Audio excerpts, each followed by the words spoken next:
very illegal, very wrong, ethically, not even just legally, that I could sit down here and apologize for. And that is the only thing that I've really thanked God today for not doing. You know, I could apologize for far more worse, but, you know, realistically, it's just apologizing for purchasing the system that, you know, I kind of made a big hullabaloo about, right? Now, obviously, gaming boycotts are something that, unfortunately, traditionally do not work, just because people end up buying them, and in this case, I was one of those people. Everything is so sanitized on the internet these days. Everybody takes it so safe. Everybody's afraid to just go out there and talk their talk, critique the critique, and maybe punch up a little bit.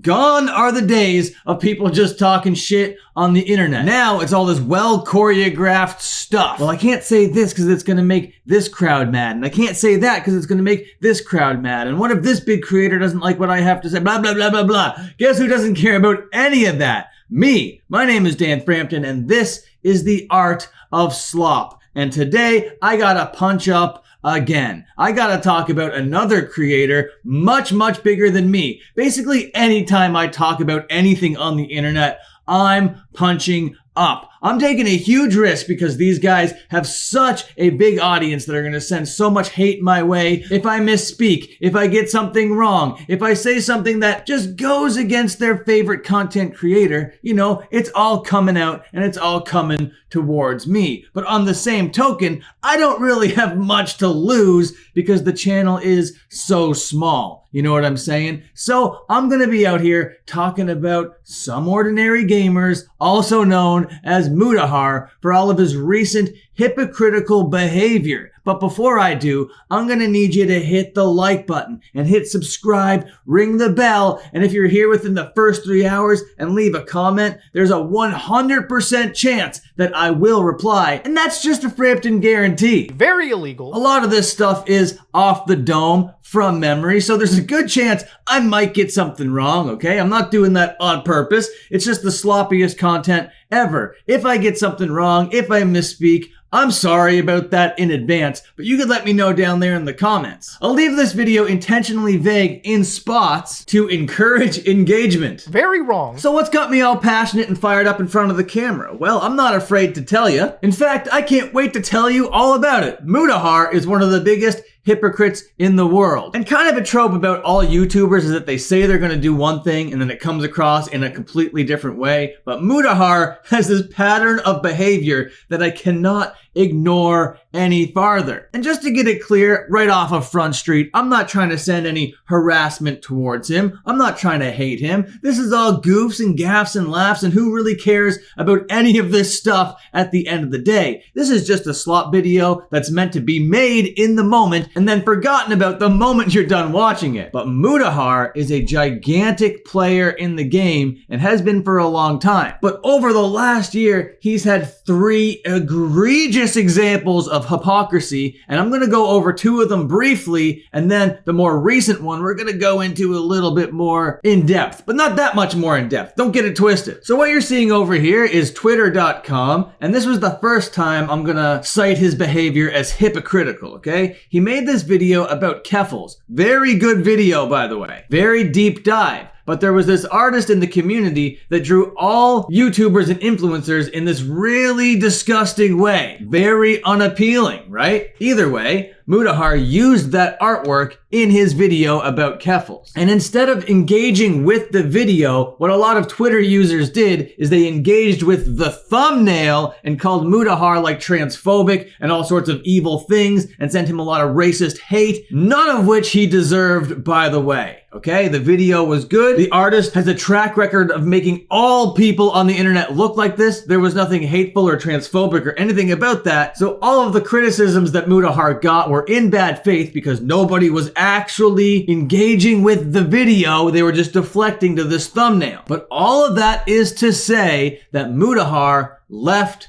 Twitter. It might not have been 100% because of this thumbnail drama, But his experience on the website after this thumbnail drama just became too much for the guy. So he left Twitter. But here we are on twitter.com. And look at this, he's here. So that's the first example of being a hypocrite. And I could end this video right now and prove my point of him being a hypocrite just by the stuff that is on his Twitter profile right off the bat on the front. His bio reads, inactive, preventing impersonation. Oh, inactive, you say? What's this? 12 hours ago, a post. That's activity. I don't even need to scroll to see hypocrisy. Inactive is the thing you're saying. Active is the thing you're doing. That is the definition of hypocrisy, Mudahar. And you're just reading too much into it, Frampton. You're probably saying it doesn't matter that much. He is probably just trying to avoid impersonations, and he is relatively inactive. Yeah, well, that would be a more appropriate bio then. Relatively inactive. And then the next piece of hypocrisy I want to mention kind of starts a couple months ago. I made a video about it on the channel, about the whole Nux Taku situation, about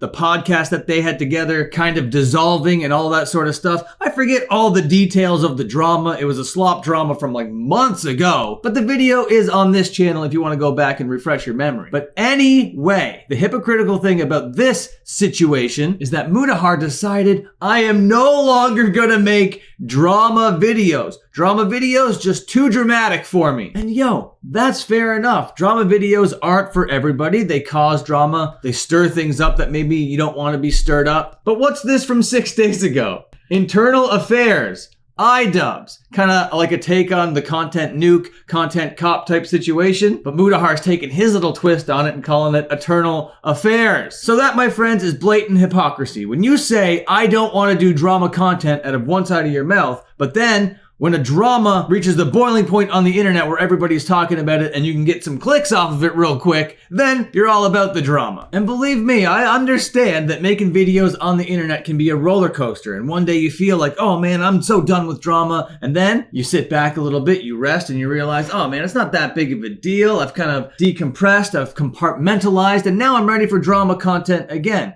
And that's great, but to avoid being called a hypocrite, you gotta stop making these definitive statements about your behavior online. Like, I will never be on twitter.com ever again. I will never post another video about drama ever again. And believe me, I'm kind of guilty of it as well. We all do it to a little extent. It is just part of the trope of being a YouTuber, where you get it in your mind like, okay, I'm gonna be streaming all the time, or this is where I'm gonna be doing the short form content, or I'm gonna be trying this out over here. And then you make an announcement to your audience, hey, I'm gonna be streaming, and then you stop streaming. Or like, I'm gonna have these cool things coming down the future, and you stop doing it. Or you're like, I'm writing this comic book, and then you stop doing it. We all do it, okay? But the Mudahar examples are just done on the biggest scale possible almost, and they're very funny to kind of gawk at and be like, yeah, I get it, Mudahar. You do gotta understand that it does come across as a little snaky. That leads us to the big one, to the today one. He's not being hypocritical. He's not done talking out of one side of his mouth and then doing another thing. He's made a career out of criticizing the Nintendo Switch 2, all of the Nintendo business practices,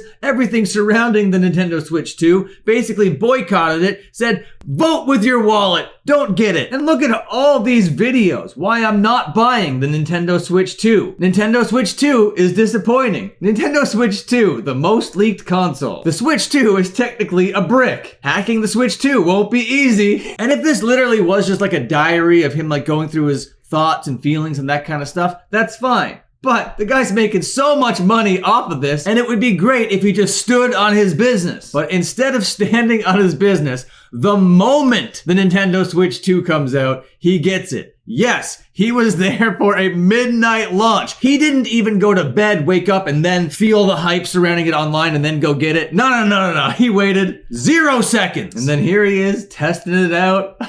It's so funny. So much so that, of course, his audience was not happy with him. And obviously so. They feel grifted to. They feel lied to. They feel betrayed. How can they trust you, Mudahar? You have a track record of lying to them. And I think there's a big difference in saying, I'm going to stream over here and then not streaming, or I have this content plan and then not living up to it. which is the common YouTuber trope, but to go out there and boycott a company, to boycott a product, to make so many videos about it, to be passionate about it, to create this kind of groundswell in your community, and then just be like, I don't actually care about that, guys. Immediately, it's nuts. Why I'm not buying? And he thought that he could just address it immediately at the beginning of his video, like, oh, he's just making a joke out of it. It's just a meme. Vote with your wallet. Proceeded to vote yes. How your torso is able to stay erect in that chair without a spine is quite impressive, one commenter says. Another guy says, bro stood on nothing. Bro told us not to buy it, just so he could get a better chance of getting it early. Bro hit us with the don't buy it and then went and stood in the midnight line to get it. So the audience wasn't really too impressed with your video, Mudahar. Then, what Mudahar did after that was he apologized immediately to his audience. And you can tell by watching it, he doesn't feel like he needs to apologize to the audience. He's just doing it so they don't all like turn their back on him. All right, own up. Come on, come forward. You're not going to get into trouble. In his apology video, he has a pinned tweet that is so funny. Just a text post here to add, I really do feel like a bad person in this. I don't want to send you guys mixed signals. Post Nintendo clarity.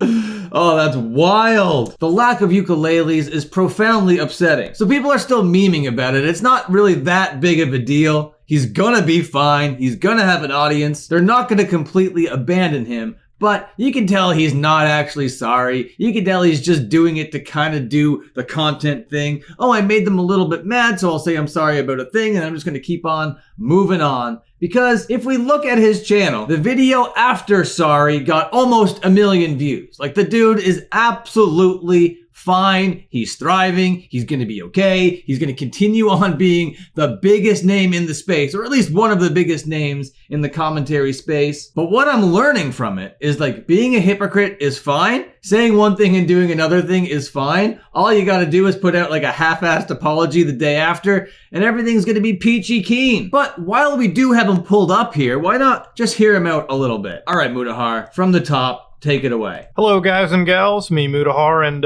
let's just talk about it, ladies and gentlemen. I made a mistake. I ended up buying that Nintendo Switch 2, even though I said that I was going to hold off. I wasn't just going to go buy it outright. How do you feel about that, Mudahar? Bet you feel real bad and real stupid realizing it only has one new game and it's overpriced to hell. What are you going to do, play Cyberpunk for the millionth time? I don't think so, pal. Come on. And there I was, going on a midnight release, and I ended up picking it, just on a walk-in. Now, a midnight release on a walk-in. That is just wild. Of course, ladies and gentlemen, there's no way to sugarcoat or cut around this. I did, in fact, commit a hypocrisy. I made a mistake. You sure did, buddy. Good job owning up to it. But, like, this is not the first time we've been down this road. Even with the Nuxtaku situation, he threw Nuxtaku under the bus. He dissolved his podcast with the guy, deleted all that stuff, went back, apologized to Nuxtaku, had a private call with him, mended fences. Meanwhile, was just being like dodgy and avoiding DMs from people in the community and just causing all sorts of interpersonal drama. I don't know, dude. And there's one part of me that would be like, I would get it if there was a new 3D Mario game, if there was a new Zelda, if there was a new mechanic, a new cool kind of thing that you just needed to get your hands on, then I would have gotten it. But all of this for a new overpriced system that is basically the same as the last one, but just a little bit bigger, and has a new Mario Kart game that at launch doesn't have nearly the amount of tracks and races that you can have with Mario Kart 8 on the normal Switch. So if it had some bells and whistles and some really cool incentives to get the thing, I would understand it. But the Nintendo Switch 2 controversy is real. And now Mudahar basically says, that doesn't matter. If it's shiny and new, doesn't even matter if it's all the way new. Just go get it anyway. Just compromise your entire morality, your word, and your honor in the name of the Nintendo Switch 2 without a new game. This dude just loves Cyberpunk so much, man. So if you still watch Mudahar, that's fine. Enjoy Mudahar. I'm sure he can be entertaining sometime. I used to watch him all the time. I watched him for years, but I've stopped now because everything that he says comes across as disingenuous, self-aggrandizing, and clout-coded. So I've unsubscribed and I'm not going to be seeing him on my timeline, but I am going to be popping in back and forth time and again to see what kind of hypocritical nonsense he's been getting up to recently. And something tells me he's not done. He's the gift that keeps on giving. Okay, thank you so much for watching. Goodbye, see you later, and have a good one.